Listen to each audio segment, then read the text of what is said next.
Hi guys! ഇന്നത്തെ remedy എന്ന് പറയുന്നത് എല്ലാവർക്കും ഇഷ്ടപ്പെട്ടിട്ടുള്ളൊരു റെമഡിയാണ് കേട്ടോ. ഈ ഒരു വീഡിയോ അല്ലെങ്കിൽ ഞാനിപ്പോൾ ഇന്ന് ചെയ്യാൻ പോകുന്ന ഈ ഒരു റെമഡി ഞാൻ മുന്നേ ചെയ്തിട്ടുണ്ടായിരുന്നു വേറൊരു മെത്തേഡിൽ. നല്ല റിസൾട്ടും ഫീഡ്ബാക്കാണ് എനിക്ക് കിട്ടിയിട്ടുണ്ടായിരുന്നത്. എനിക്കാണെങ്കിലും അതുപോലെ തന്നെ ഇത് കണ്ട് ഉപയോഗിച്ചവർക്കാണെങ്കിലും നല്ല റിസൾട്ടാണ് കിട്ടിയിട്ടുണ്ടായിരുന്നത്. അപ്പോൾ ആ ഒരു വീഡിയോയിൽ തന്നെ നമ്മൾ കുറച്ച് മാറ്റങ്ങളൊക്കെ വരുത്തിക്കൊണ്ട് ഇന്ന് വേറൊരു തരത്തിലുള്ള വീഡിയോ ആണ് നമ്മൾ ചെയ്ത് കാണിക്കാൻ പോകുന്നത്. അപ്പോൾ ഇത് ഉപയോഗിക്കുമ്പോൾ എന്തായാലും നമ്മുടെ സ്കിന്നിന് നമുക്ക് ഒരു 2-3 ഷെയ്ഡ്സ് ഇമ്പ്രൂവ് ആക്കി കൊണ്ടുവരാൻ പറ്റും. മാത്രമല്ല നമ്മുടെ ഫേസിൽ ഉണ്ടാവുന്ന പിഗ്മെൻറ്റേഷൻ, ഡാർക്ക് സ്പോട്ട്, ഡാർക്ക് സ്പാച്ചസ് അങ്ങനെയുള്ള കാര്യങ്ങളൊക്കെ നമുക്ക് റിമൂവ് ചെയ്യാം. മാത്രമല്ല നമുക്ക് പിമ്പിൾസ് ഉണ്ടെങ്കിൽ പിമ്പിൾസ് വരാതിരിക്കാനും പിമ്പിൾസ് വന്നു പോയിട്ടുണ്ടാവുന്ന പാടും തഴുമ്പും കാര്യങ്ങളൊക്കെ പോകാനായിട്ടും ഈ ഒരു ക്രീം നമുക്ക് ഹെൽപ്ഫുള്ളായിരിക്കും. അപ്പോൾ ഗായ്സ് നമുക്കിത് എങ്ങനെ തയ്യാറാക്കി എടുത്തെന്ന് നോക്കാം. അതിന് മുന്നേ ആയിട്ട് എനിക്ക് ചെറിയൊരു കാര്യം പറയാനുണ്ട്. ആരും തന്നെ വീഡിയോ സ്കിപ്പ് ചെയ്യാത്തൊന്ന് കണ്ട് മനസ്സിലാക്കുക. കാരണം നിങ്ങൾക്ക് വേണ്ടിയിട്ടാണ് ഞാൻ ഈ ഒരു കാര്യം സംസാരിക്കാൻ പോകുന്നത്. നാളെ മേലേക്ക് എന്തെങ്കിലും പ്രോബ്ലം വരുമോ എന്നുള്ള കാര്യം എനിക്ക് അറിയില്ല. പ്രോബ്ലം വരാൻ മാത്രം ഞാനിവിടെ ഒന്നും പറയാനും പോകുന്നില്ല. എനിക്ക് തോന്നിയിട്ടുള്ള കുറച്ച് കാര്യങ്ങൾ നിങ്ങളോടായിട്ട് എനിക്ക് ഷെയർ ചെയ്യണമെന്ന് തോന്നുന്നു. കാരണം ഈ പറയാൻ പോകുന്ന കാര്യങ്ങളിൽ അല്ലെങ്കിൽ ആ ഒരു വീഡിയോയെക്കുറിച്ച് ഞാനൊരു ഫേമസ് ആയിട്ടുള്ള യൂട്യൂബറിൻ്റെ ഒരു വീഡിയോയെക്കുറിച്ചാണ് ഇവിടെ സംസാരിക്കാൻ പോകുന്നത്. ചിലപ്പോൾ നിങ്ങളത് കണ്ടിട്ട് ട്രൈ ചെയ്ത് നോക്കുന്നുണ്ടാവാം, അല്ലെങ്കിൽ ട്രൈ ചെയ്യാൻ പോകുന്നവരുണ്ടാവാം. ഓക്കെ, അപ്പോൾ ദയവായിട്ട് ഈ ഒരു ഞാനീ പറയാൻ പോകുന്ന കാര്യങ്ങൾ ഒന്ന് കേൾക്കുക കേട്ടോ. അപ്പോൾ പറയാൻ വന്ന കാര്യം, ഒരു ഫേമസ് ആയിട്ടുള്ളൊരു യൂട്യൂബർ, ഞാനും അവരുടെ സബ്സ്ക്രൈബറാണ്. എനിക്ക് ഭയങ്കര ഇഷ്ടമാണ് അവരുടെ വീഡിയോസും അവരെ കാണാനും അവരുടെ സംസാരം കേൾക്കാനും എനിക്ക് ഭയങ്കര ഇഷ്ടമാണ് കേട്ടോ.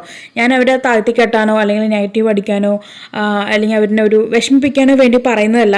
എനിക്ക് തോന്നിയിട്ടുള്ള കുറച്ച് കാര്യങ്ങളുണ്ട്. ഞാനതിൽ കോൺഫിഡൻ്റ് ആണ്. ഞാൻ പറയാൻ പോകുന്ന കാര്യം ശരിയാണെന്നുള്ള ഒരു കോൺഫിഡൻ്റ് എനിക്കുണ്ട്. ഓക്കെ, അപ്പോൾ അത് വേറൊന്നുമല്ല.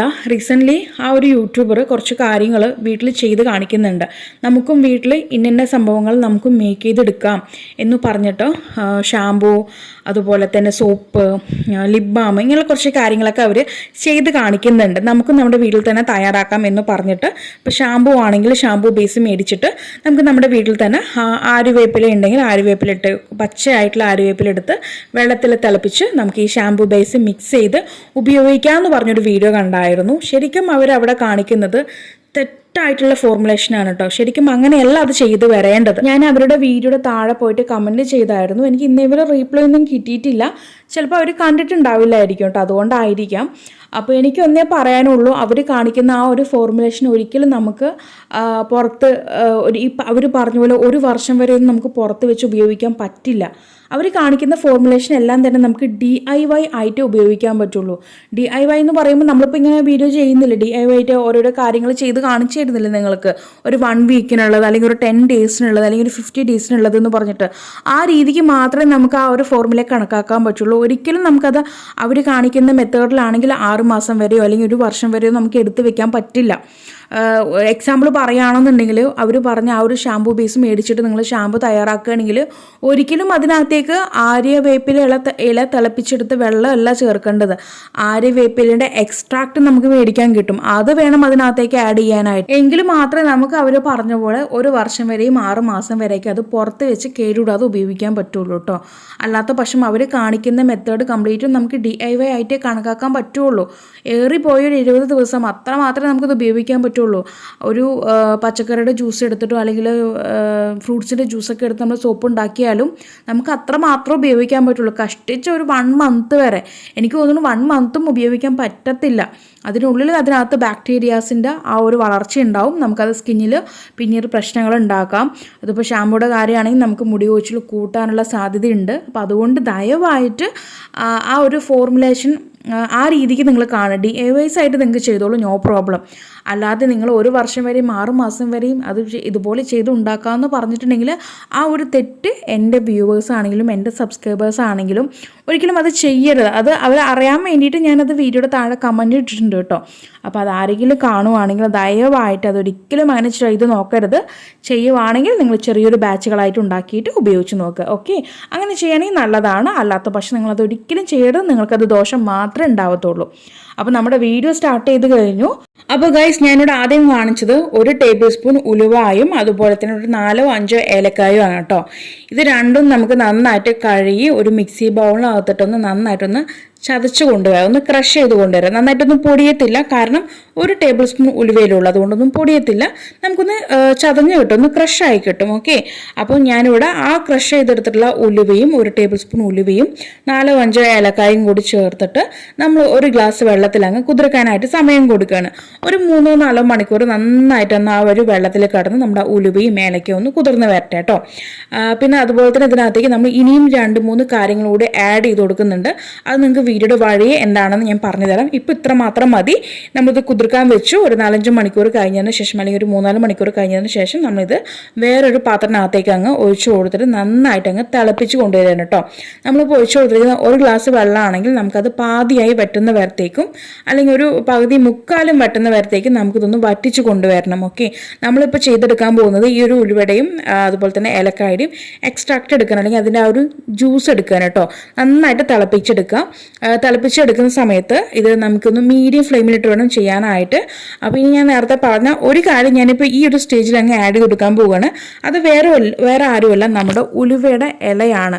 കസൂരി മെത്തി എന്ന് പറയും കേട്ടോ. നമ്മുടെ ഉലുവയുടെ ഇല ഉണക്കിയെടുത്തത്, ഉലുവച്ചീര എന്നൊക്കെ കേട്ടിട്ടുണ്ടാവുമെന്ന് വിചാരിക്കുന്നു. ആ ഒരു ഉലുവച്ചീരയെ നമ്മൾ വെയിലത്ത് വെച്ച് ഉണക്കിയെടുത്തിട്ടുള്ളതാണ് ഈ ഒരു സംഭവം കേട്ടോ. കസൂരി മെത്തി എന്നാണ് വേറൊരു പേര്. ഇത് പറയാനും നിങ്ങൾക്ക് പെട്ടെന്ന് മനസ്സിലാവും കസൂരി മെത്തി എന്ന് പറയുമ്പോൾ. അപ്പോൾ ആ ഒരു ഉണങ്ങിയ ഉലുവയുടെ ഇലയാണ് ഞാൻ ഇതിനകത്തേക്ക് ഇപ്പോൾ ചേർത്ത് കൊടുക്കുന്നത്. അപ്പോൾ ഈ ഒരു ഇല ചേർക്കുന്ന സമയത്ത് നമ്മൾ ഗ്യാസ് ഓഫ് ചെയ്തിട്ട് വേണം ഇത് ചേർത്ത് കൊടുക്കാനായിട്ട്. ഓക്കെ, അല്ലെങ്കിൽ ഇത് ആഡ് ചെയ്ത് കഴിഞ്ഞ് നമ്മൾ ഗ്യാസ് അങ്ങ് ഓഫ് ചെയ്തിടുക.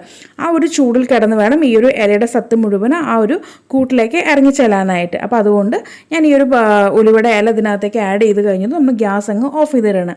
ഓഫ് ചെയ്തിട്ട് നമുക്ക് ഈ ഒരു കൂട്ട് നന്നായിട്ട് തണുക്കാനായിട്ട് സമയം കൊടുക്കാം. ആദ്യം തന്നെ ആ ഒരു ചൂടോട് കൂടിയിട്ട് അരിപ്പ് ഉപയോഗിച്ച് ഫിൽറ്റർ ചെയ്യാൻ നിൽക്കരുത്. കാരണം നമ്മൾ ആ ഒരു ഉലുവയുടെ ഇല അപ്പം മാത്രമേ ഇട്ടിട്ടുള്ളൂ. അപ്പോൾ അതിൻ്റെ എക്സ്ട്രാക്ട് അല്ലെങ്കിൽ അതിൻ്റെ ആ ഒരു സത്ത് നമുക്ക് ഈ ഒരു വെള്ളത്തിലേക്ക് ഇറങ്ങി വരണം. അതിന് വേണ്ടിയിട്ട് നമ്മൾ സമയം കൊടുക്കുക. നന്നായിട്ട് തണുത്ത് വന്നതിന് ശേഷം മാത്രം ഒരു അരിപ്പ് ഉപയോഗിച്ചിട്ട് നമുക്കതങ്ങ് അരിച്ചു മാറ്റിക്കൊണ്ടുവരാം. അപ്പോൾ ഇതാണ് നമ്മുടെ ഉലുവയുടെ ആ ഒരു എക്സ്ട്രാക്റ്റായിട്ട് നമുക്ക് കിട്ടിയിരിക്കുന്നത്. ഇതിനകത്ത് നമ്മൾ ഉലുവ ചേർത്തിയിട്ടുണ്ട്, ഏലക്ക ചേർത്തിയിട്ടുണ്ട്, അതുപോലെ തന്നെ ഉലുവയുടെ ഉണങ്ങിയ ഇല ചേർത്തിയിട്ടുണ്ട്. ഓക്കെ, ഒരു 3 കാര്യമാണ് നമ്മൾ ചേർത്തിരിക്കുന്നത്. നമ്മുടെ സ്കിന്നിലുണ്ടാവുന്ന പാടും കാര്യങ്ങളും പോകാനായിട്ടും എക്സിമ പോലെയുള്ള രോഗങ്ങൾ മൂലം കഷ്ടപ്പെടുന്നവർക്കും ഈ ഒരു ക്രീം അടിപൊളി റിസൾട്ടായിരിക്കും തരിക കേട്ടോ. അപ്പോൾ കഴിഞ്ഞിട്ടില്ല, ഇതിനകത്തേക്ക് ഇനിയും നമുക്ക് 1-2 കാര്യങ്ങളൂടെ ആഡ് ചെയ്ത് കൊടുക്കാനുണ്ട്. ഇപ്പോൾ ചേർത്തിരിക്കുന്നത് മഞ്ഞൾപ്പൊടിയാണ്. മഞ്ഞൾപ്പൊടിയോ അല്ലെങ്കിൽ കസ്തൂരി മഞ്ഞളോ നിങ്ങളുടെ കയ്യിൽ നിങ്ങൾക്ക് സൂട്ടാവുന്ന, നിങ്ങളുടെ സ്കിന്നിൽ സൂട്ടാവുന്ന ഏതാണെങ്കിലും കുഴപ്പമില്ല. ആ ഒരു മഞ്ഞൾപ്പൊടി ഇതിനകത്തേക്ക് അങ്ങ് ആഡ് ചെയ്ത് കൊടുക്കുക കേട്ടോ. ഒരു 1/4 ടീസ്പൂൺ താഴെയായിട്ട് അങ്ങ് ഞാൻ ചേർത്ത് കൊടുത്തിട്ടുണ്ട്. എന്നിട്ട് നന്നായിട്ട് അങ്ങ് മിക്സാക്കി കൊണ്ടുവരാം. പിന്നീട് നമ്മൾ ഇതിനകത്തേക്ക് നമുക്ക് ഇതുപോലെ അങ്ങ് സ്റ്റോപ്പ് ചെയ്യണമെങ്കിൽ അങ്ങനെ അങ്ങ് സ്റ്റോപ്പ് ചെയ്തിട്ട് ഇത് മാത്രമായിട്ട് ഉപയോഗിക്കാം. അതല്ല കുറച്ചും കൂടി നമുക്ക് നല്ല റിസൾട്ട് വേണം, അതുപോലെ തന്നെ കുറച്ചുകൂടി നമുക്ക് ഈ ഒരു കൂട്ട് കുറച്ച് തിക്കായിട്ട് വേണം എന്നൊക്കെ തോന്നുവാണെങ്കിൽ നിങ്ങൾക്ക് ഇതിനകത്തേക്ക് ആലുവേറ ജെല്ലോ അല്ലെങ്കിൽ എൻ്റെ അടുത്ത് മേടിച്ചിട്ടുള്ള കടുക്ക ജെല്ലോ ഇതിനകത്തേക്ക് ആഡ് ചെയ്യുമെന്നാണ്. കാരണം നമുക്കിത് രാത്രി അപ്ലൈ ചെയ്ത് കിടക്കുന്നതായിരിക്കും കുറച്ചുകൂടി ബെറ്റർ കേട്ടോ. അപ്പോൾ നമ്മൾ കടുക്ക ജെല്ലോ സാധാരണ നിങ്ങൾക്ക് അറിയാലോ രാത്രി അപ്ലൈ ചെയ്യുന്ന ഒരു കാര്യമാണ്. ഇനി അതല്ല നിങ്ങൾക്ക് പകൽ ഉപയോഗിക്കാൻ താല്പര്യം ഉണ്ടെന്നുണ്ടെങ്കിൽ നിങ്ങൾക്ക് നോർമൽ ആലുവേറ ജെൽ ഇതിനകത്തേക്ക് ആഡ് ചെയ്ത് കൊടുക്കാം. നിങ്ങളുടെ കയ്യിലുള്ള ഏത് ആലുവേറ ജെല്ലാണെങ്കിലും കുഴപ്പമില്ല. കുറച്ച് നമുക്ക് തിക്ക് കൺസിസ്റ്റൻസി ആയിട്ട് കിട്ടാൻ വേണ്ടിയിട്ട് ആലുവേറ ജെൽ ചേർത്ത് കൊടുക്കാം. അപ്പോൾ രാത്രി ഉപയോഗിക്കാൻ താല്പര്യപ്പെടുന്നവരാണെന്നുണ്ടെങ്കിൽ നിങ്ങളുടെ കയ്യിൽ കടുക്ക ജെൽ ഉണ്ടെങ്കിൽ അതുകൂടി ചേർത്ത് ഈ ഒരു ക്രീം നിങ്ങൾ മേക്ക് ചെയ്തെടുക്കുമ്പോൾ തീർച്ചയായിട്ടും നിങ്ങൾക്ക് അടിപൊളി റിസൾട്ടായിരിക്കും നിങ്ങൾക്ക് കിട്ടുക. നമ്മുടെ സ്കിൻ ടോൺ ഇമ്പ്രൂവ് ആകുക മാത്രമല്ല, നമ്മുടെ സ്കിന്നിലുണ്ടാകുന്ന പാടും കാര്യങ്ങളൊക്കെ കുറഞ്ഞ് നമ്മുടെ സ്കിന്ന് കുറച്ചുകൂടി നല്ല യങ് ലുക്കായിരിക്കും, നല്ലൊരു ഗ്ലോയിങ് ലുക്കായിരിക്കും നമുക്ക് കിട്ടുക. അപ്പോൾ എല്ലാവരും ഒന്ന് ട്രൈ ചെയ്ത് നോക്കുക. അതുപോലെ തന്നെ നമ്മളിത് ഫ്രിഡ്ജിൽ വേണം സ്റ്റോർ ചെയ്ത് വെക്കാനായിട്ട്. ആരും തന്നെ പുറത്ത് വെക്കരുത്. ഞാൻ മുന്നേ പറഞ്ഞിട്ടുണ്ടായിരുന്നു നമ്മളിത് ചെയ്യുന്നതെല്ലാം DIYs ആണ്. അപ്പോൾ അതിൻ്റേതായ രീതിയിൽ നമ്മൾ പുറത്ത് വെക്കാതെ അകത്ത് ഫ്രിഡ്ജിനകത്ത് വെച്ച് വേണം ഇത് സ്റ്റോർ ചെയ്ത് വെക്കാനായിട്ട്. ഏകദേശം നമുക്കിതൊരു ഒരാഴ്ച അല്ലെങ്കിൽ ഒരു 10 ദിവസം അത്ര മാത്രമേ നിൽക്കത്തുള്ളൂ കേട്ടോ. അത് കഴിയുമ്പോൾ നമ്മൾ വീണ്ടും പുതിയത് ഉണ്ടാക്കിയിട്ട് ഉപയോഗിക്കേണ്ടി വരും. ഈ ഒരു സ്കിൻ വൈറ്റനിങ് ക്രീം നിങ്ങൾക്ക് രാത്രി അപ്ലൈ ചെയ്യാൻ താല്പര്യപ്പെടുന്നുവെങ്കിൽ നമുക്കിത് രാത്രി അപ്ലൈ ചെയ്ത് അങ്ങ് ലീവ് ചെയ്യാം കേട്ടോ. എന്നിട്ട് പിറ്റേന്ന് രാവിലെ കഴുകിക്കളഞ്ഞാൽ മതി. ഫേസ് വാഷ് ഉപയോഗിച്ചിട്ട് കഴുകിക്കളഞ്ഞാൽ മതി. അതല്ല ഇത് രാത്രി ഉപയോഗിച്ച് കിടക്കാൻ ബുദ്ധിമുട്ടാണെന്നുണ്ടെങ്കിൽ മാക്സിമം ഇത് ഫേസിൽ 1-2 മണിക്കൂറെങ്കിലും വെച്ചിരിക്കാനായിട്ട് നോക്കുക. നോക്കുക കേട്ടോ. എന്നതിന് ശേഷം കഴുകിക്കളയാം. കഴുകുന്ന സമയത്ത് സോപ്പ് ഉപയോഗിക്കരുത്. നമ്മൾ എന്ത് DIY ചെയ്യുകയാണെങ്കിലും മാക്സിമം ഒരു 4-5 മണിക്കൂർ കഴിഞ്ഞതിന് ശേഷം മാത്രം, അതിൽ കൂടുതൽ സമയം എടുത്താലും കുഴപ്പമില്ല, എങ്കിൽ മാത്രം നമുക്ക് ഇതുപോലെ ഫേസ് വാഷൊക്കെ ഉപയോഗിച്ച് കഴുകാൻ പറ്റുള്ളൂ. അതല്ല നമ്മൾ DIY ഒക്കെ ചെയ്ത് അപ്പം തന്നെ സോപ്പ് ഉപയോഗിച്ചിട്ടോ അല്ലെങ്കിൽ ഫേസ് വാഷ് ഉപയോഗിച്ചിട്ടോ കഴുകുകയാണെന്നുണ്ടെങ്കിൽ നമുക്കുണ്ടാകുന്ന റിസൾട്ട് എന്തായാലും നമുക്ക് കിട്ടില്ല കേട്ടോ. അത് ആ ഒരു സോപ്പ് കൊണ്ടുപോയിക്കോളും, അല്ലെങ്കിൽ ആ ഒരു ഫേസ് വാഷ് കൊണ്ടുപോയിക്കോളും നമുക്കുണ്ടാവുന്ന റിസൾട്ട്. അപ്പോൾ അതുകൊണ്ട് ആ ഒരു കാര്യം കൂടി ശ്രദ്ധിക്കുക. അപ്പോൾ എല്ലാവരും ഒന്ന് ട്രൈ ചെയ്ത് നോക്കുക. ട്രൈ ചെയ്തിട്ട് നിങ്ങൾക്കുണ്ടായിട്ടുള്ള മാറ്റം താഴെ കമൻറ്റ് ബോക്സിൽ ആഡ് ചെയ്യാൻ മറക്കരുത്. അപ്പോൾ ഇനി ഒരു പുതിയ വെറൈറ്റി വീഡിയോയുമായി വരുന്നവരേക്കും tata bye bye from Shamna.